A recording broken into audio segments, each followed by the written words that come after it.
Hey PFC Nation, Tom here. This is Al. It's Tiki. This is Haas. Thanks for listening to the show. Just wanted to ask you guys to please rate us a 5-star on iTunes. Rate and review the show. Goes a long way in helping us grow. And obviously, the more we can grow, the more we can give back to the PFC Nation. The more we grow, the more we show, guys. Get it? We're growers, not showers. I was going to allude to that. There's something like we're all bigger now. Is that good? Well, look, either way, guys, we need those reviews. They help us big time. So please. Hell yeah, we're still going out. This is going in it, dude. This is going to be an intro for the next 10 episodes. I just want to hear the show. All right, guys, into the show. Thank you for support. Peace. One love.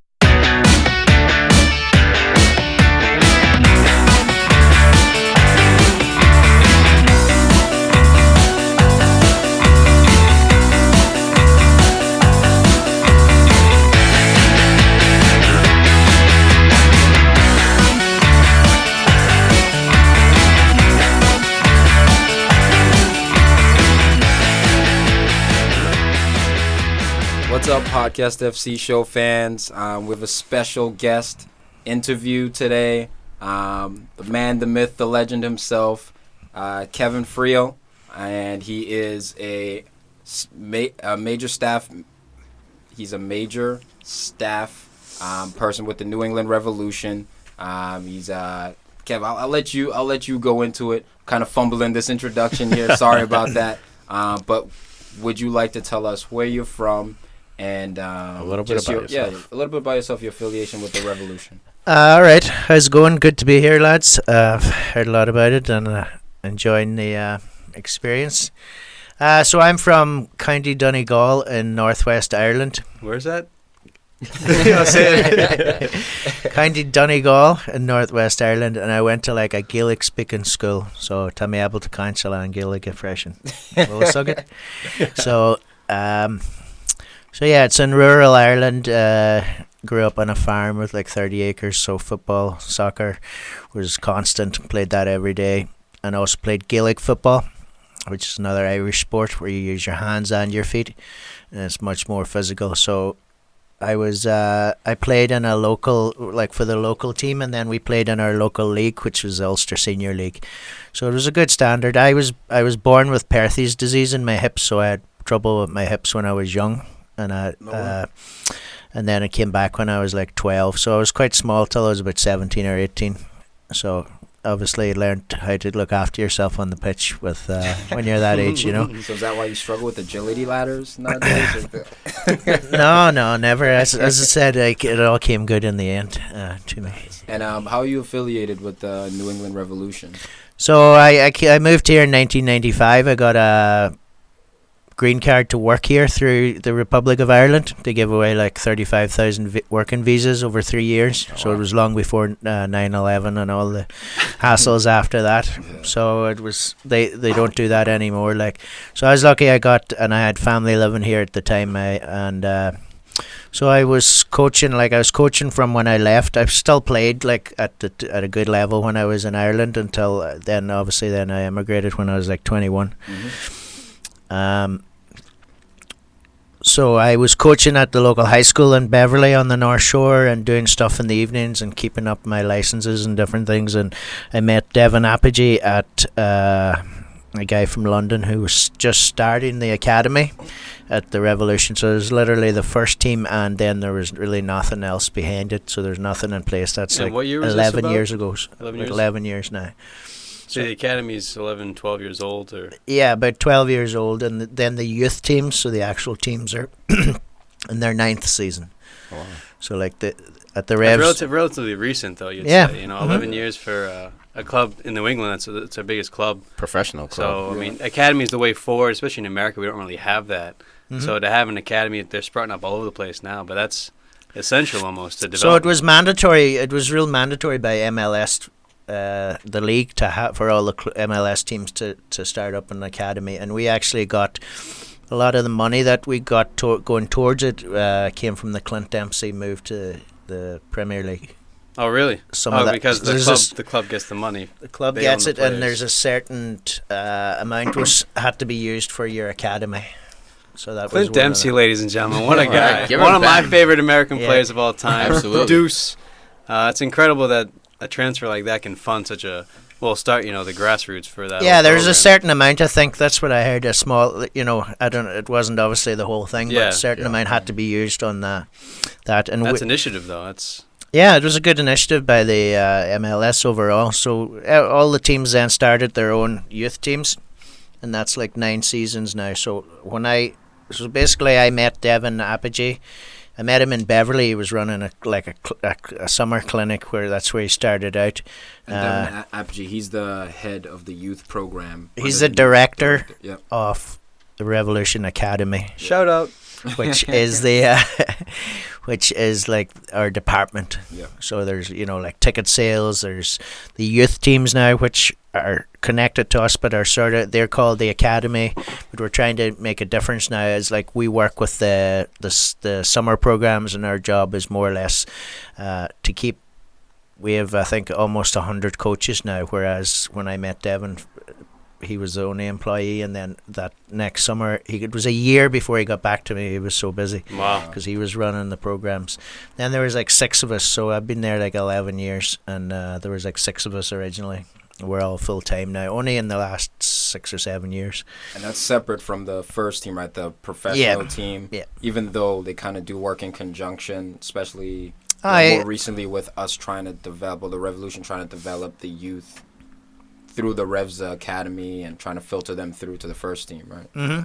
So basically, if you're asking like what department I work for or we work for, it's the Revolution Academy. And then even though it's a little tricky, then the teams are called, it's like they come from the academy, but they're actually like called the youth teams, and then they're homegrown players. So we run like an RDS program, a regional development school. So if we see a kid playing well, and we put him to our summer skills academy. It's more for your recreational developmental. You get tickets to a game. You go. You can buy tickets at a discounted price. You can go to the game. You meet the players at the end of the season and all that. So that's more for your anybody. And then if players stand out in that, let's say maybe play a club or whatever, that we have elite training then for them, which is the RDS, which is the regional development school.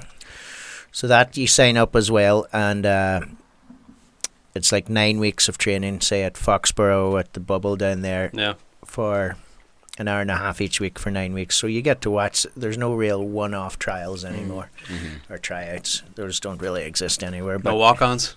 no, not really. Except maybe Diego Fagundes. Like when I helped with the youth teams the first few years, and I was at his trial and stuff, and it was like. It was special, huh? Yeah, he was. He was well known before to everybody associated. So I didn't really know I knew off the name, but I had never seen him play. So. Oh, I thought you recruited him, didn't you? No, that was Justin Renix. Okay, you don't want to take that credit. Devin Apogee actually recruited him. Yeah, that's legit. So with the now the different levels in the academy, like you're saying, you've started sort of scouting all these clubs and stuff and sending these kids to summer program. What's that cost like? And are there like efforts to sort of, to let your talent sort of pay for you, or is it still very a cost-based business? Well, the youth teams, if you make it into the youth teams, which right now we have U13, 14, 15, 17, 19 and U23 that play in the summer. So if your son or makes that, it's fully funded by the Revs, and they have an X amount they have to spend. It's like a 10-month season now. They're literally playing 10 months a year. Wow. So when The you more say the better. That's great. That's Yeah, beautiful. and it's birth year and all that. Everything's sort of aligned now the same way as it's been everywhere else, That's excellent. So like like it's free. Basically, you make those. if you make that team, it's fully funded. The only thing you'll be asked to do is maybe drive to somewhere within reason with your family. But like they'll get coach and hotel and food, everything to Montreal or New York or wherever they're playing. I think there's 84 players in the whole program, like between all the teams right now. So there's quite a good dollar investment in each one. So, and then as I said, we have like almost 100 staff in our department, which we work with towns and different programs, and we also make revenue off the RDS program and the summer programs and stuff. That's what funds our staff, that's how we keep running. And then The investment just long term on it would come from above, then from the first team and the owners. That long term investment. As I said, over 9 years, they've only had 4 homegrown players. They just signed another one this summer, Isaac and King, from 17-year-old from Rhode Island. And that's up there in terms of the MLS, right? Like how there's typically not too many MLS teams who are bringing youth players all the way through their ranks and promoting them to the first team. Is that yeah. So some of the clubs, I think, I'm not sure exactly which ones, but some of them bring through players, like maybe a couple of homegrown players every year, and sign them up. Whereas we have taken just the more cautious approach. So as I said, obviously we had Diego Fagundes that signed early. Scott Caldwell went off to college for 4 years, but had been training every summer with the first team, so he wasn't ready. But as soon as he comes back, once you finish college, you still have an option to sign them, but if you release them, then they're gone. So it's homegrown, so it's protected. So when he came back from college, they said, okay, you're ready now, and he signed. So him and Diego, so Scott Caldwell and Diego have both clocked over 10,000 minutes in the MLS, and that's the 2 most in the country and for minutes played for academy graduates. That's incredible. I'm glad you brought up the college point. So being an academy coach, and obviously now college and academies, it's going to start to look like they're going to butt heads at some point, especially with, academy and youth teams playing 10 months out of the year. It doesn't leave much time for college. What are your thoughts on the relationship between college football and the academies? Who needs college? Who needs it? That's my opinion. Go ahead. Yeah. So I think over time you're going to see a difference. Like even in Sudbury, where I'm based there all year round as the assistant technical director. Even there, you can see the talent is changing over. Like we're doing stuff with 2nd and 3rd and 4th and 5th graders now that we wouldn't have been able to do 8 years ago when we first went there with the Revs. So we have a unique partnership there, and we do a lot of new stuff there, and then we bring it to other programs. We have maybe 30 different relationships then with other towns and programs, and can be just maybe one small thing to a bigger all year round thing. So with the way I see those developing, I think you'll see high school and college programs hopefully developing in that line as well. Because it's almost like different sports, when you go to college or even high school, it's a lot of like long ball back in the day, like how we played it. Heave! Scottish football, or the 90s Premier League. Put them under pressure. Yeah, exactly. Jack Charlton, 1990 World Cup. So with the Revolution, you guys are based out of almost towns. So would you say you guys almost changed the culture of a town over, say, 8-9 years? It's like we're in a football town. Yeah, we're in the job of player development.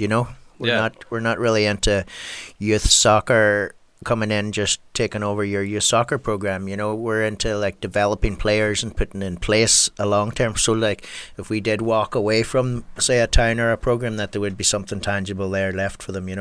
Because obviously it's in our interest long term. The better the players get, the better kids in mass get, the better selection we have. So.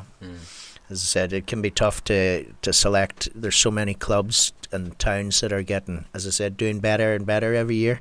So I think over time it'll develop. Like we have 4 or 5 kids that won the Lincoln Sudbury High School won the state title a couple of years ago from high school, and we had I think 3 or 4 of our graduates from Sudbury Academy, which is a similar type of program, but it's just within the town. So they had gone through from the beginning, from when we were there, all the way to high school, and so they played. And they were unbeaten. Obviously, when they went to win the whole thing, but they would play. They had 4 defenders, really tall, strong defenders. So if they scored.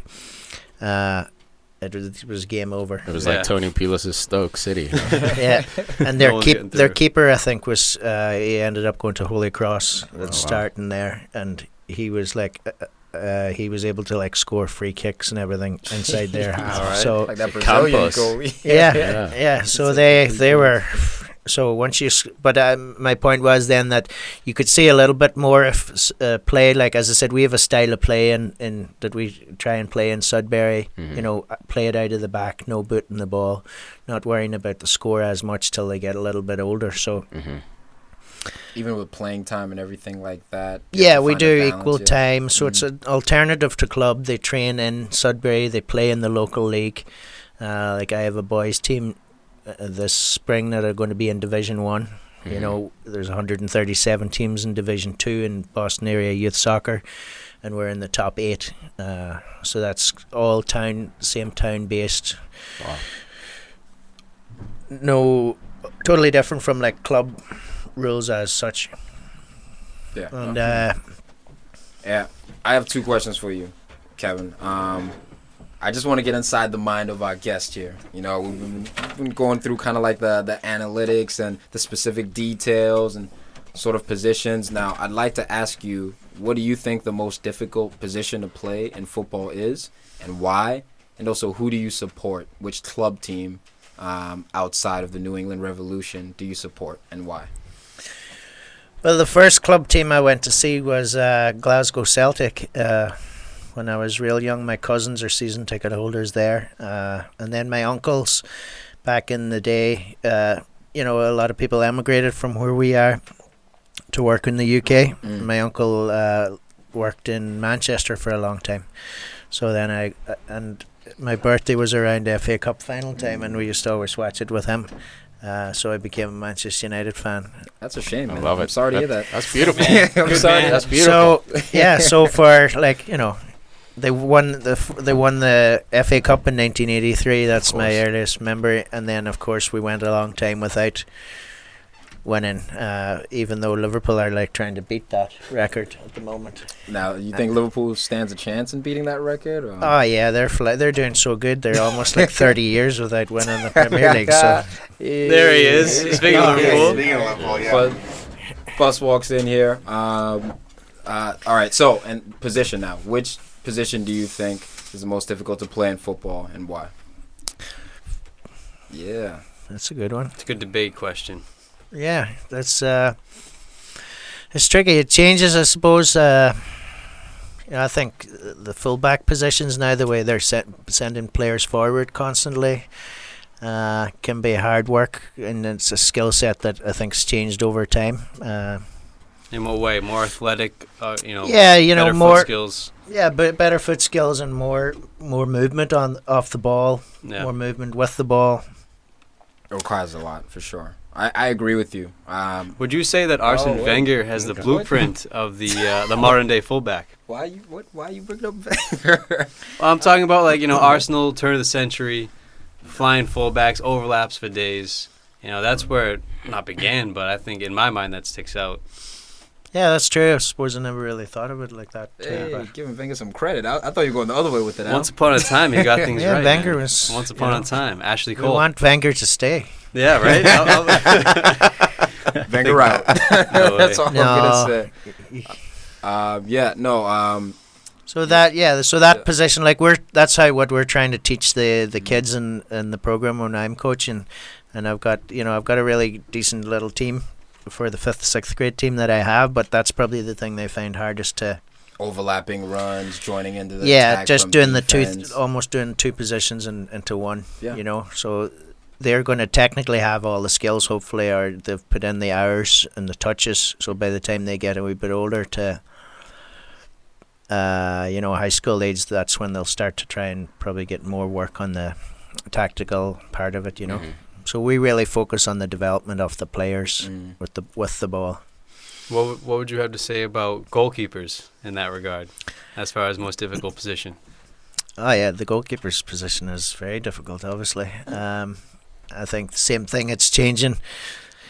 You often had keepers that are kids that went in to play as keeper because they were sort of maybe wanted to be on the team, and it was an easy position or as such, But now the keepers need to be actually, more fitter than normal, good with their feet, all that 100%. stuff. So we do some individual training we have a whole department, like part of the Revs Academy. We do have a goalkeeping fella in charge, and he runs all then the goalkeeping programs. So side by side, we do run goalkeeper programs along with all our field ones as well. Well, American goalies, by stereotype, are supposed to be, the best. Not the best in the world, but rated. We've had a lot go to Europe. The best American Friedel. product. Yeah, the best American players are usually goalies. Yeah. Everyone playing football, basketball, go with your hands, hand-eye coordination. But in your 8 years or 11 years with the Revs, have you seen like the goalie training regimen change, drastically in that since? I think, as I said, what I would have seen is a lot of work, as I said, more on, we've integrated, we have a new program we just started called Professional Edge. So that's a whole new, like, shout out to of training. It's more strength. It's like strength and conditioning and ball work together. Mm-hmm. And it's a specialized one for players that would stand out, that are really, really into it, and not just something that would sign up. So we have a guy that does small numbers, 10 or 15 kids max, and it's all on the agility, and then they bring the ball in as well, so it's a mixture of both, which keeps it fresh, and kids like it as well. Yeah. But and it's the same sort of sessions that the youth team use. So the youth teams, and like, we have a connection with them. A lot of their coaches, like, we work together with their coaches. We have, like, I have in the office, the coaches there are all together, or beside, everyone knows each other. So you do have you can use them as a reference and stuff too, because they're connecting with you as well to see if there's team players or teams, that need looking at as well. No, that's good. I think that's cool. like a good filter between like the RDS program and the Professional Edge. Is just more of like a mental approach to that. Anyway, last question here, Kevo. I don't want to keep you too long. I know you're a busy man. Busy shaping the youth. Exactly. Right. Molding minds. Which is why I'd kind of like to ask. I'd like to ask a question more about young coaches. If you were to give advice out there to all the young coaches, plenty of young coaches out there, starting their careers, or just in the process of learning, what maybe would be a piece of advice that you'd give them that they can carry with them? The main thing that I would look for, and what was instilled in me when I was growing up in Ireland, was your attitude and stuff too. You need to show up wanting to play and wanting to give that. One thing, there's a coach that I really admire, that he took Donegal to the Gaelic Football All-Ireland title, their second in 125 years recently, and he was big into like psychology and all this different stuff, and he actually got a job with Celtic. Wow. So they gave him a full-time position, and he was working like with the young players, getting them mentally ready and physically ready for the next step in professional soccer. Mm-hmm. And he actually just got offered a job. He was an assistant out with Beijing Guoan in the Chinese league. Sounds like a team that sounds like a lot of money. Yeah. So he got an assistant manager's job there, and he took like a 2.5-year deal, but he only lasted 6 months. So he didn't get released or anything, but he came back, and he's done all his licenses. So he's completely taken over to soccer, even though that wasn't his background. Wow. Mm. So I can see him being a coach in some European club in the Champions League in years to come. Wow. That's my prediction. So, but anyway, his stuff, like, he changed the entire county where I'm from. Like, you'd go down the street. Gaelic football is the be-all and end-all, the biggest sport in Ireland. If you're in the final, it's like, to get selected, you have to be, just selected from one of your club teams. It's an amateur sport, so you don't get... you do get a lot of, you do pretty well in town. You get a decent job usually from people. People look after you. You get a car for the year. That sort People of thing. buy your beers. Yeah, probably a few. Even though that they had a culture for that. That was the thing. The Donegal were ranked like 31 out of 32 counties in Ireland when he took over, and that was their thing. They had a big drinking culture. That's why they had the talent, but they didn't follow through. And then You remember this guy's name? Jim McGuinness. Jim McGuinness. All right. Jim give him a little McGuinness. credit. There we go. So anyway, my point was, he bought into attitude, he talks about if you're given 100%, it's a real, probably I would say an American thing where you're given 100% or 110%, but people naturally don't. They just dip, and they don't. You're not given everything you've got because you're taking it easy. So I try to get that message through to kids that there's certain kids that you can see attitude-wise they come in and they work real hard, and with the program we have, then there's always a couple of kids that are slacking, but we don't cut kids in this program in Sudbury. So, the kids that are really talented or working hard get frustrated because maybe someone else isn't keeping up or whatever. So it's different from the club culture, as in like you just keep moving up to the top team and so on. So my thing basically at the end of that was, your attitude. If you come and work hard, really put in the effort and, immerse yourself, big into history, big into supporting your local team, buy your stuff in the local stores, look after your community, your area, and be, the kids need to, play for their badge. So basically their attitude, get there, show up, work hard, be real respectful, and, see where it takes you. All right.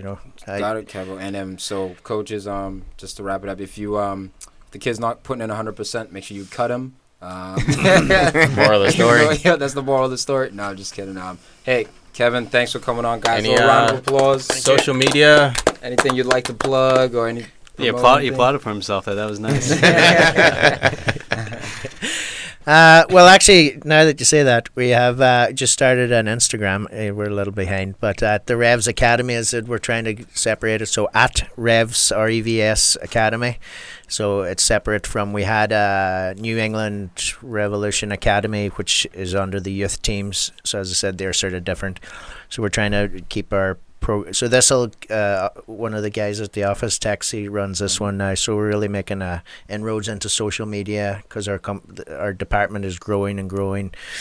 That's how you're gonna get kids in the future, though. Yep. Absolutely. Yeah, exactly. Every kid under 7's got an iPhone or Android, and they're all on Instagram. So I think the larger the presence, they'll eat anything up. They're very. So that's one of the ways. Like at the sessions and stuff, we'll take some. We only started it like last week to try and get that separate. But Taxi's going to run it like all full time, all around. All right, so that's it. You heard it. Go to Instagram, right? Instagram. Check out Revs Academy, and for sure, hit 'em, throw some Soccer. likes and follow at Sudbury Soccer. And thanks for listening. Thank you, guys. Thanks, Kev. Thank you. Thank you.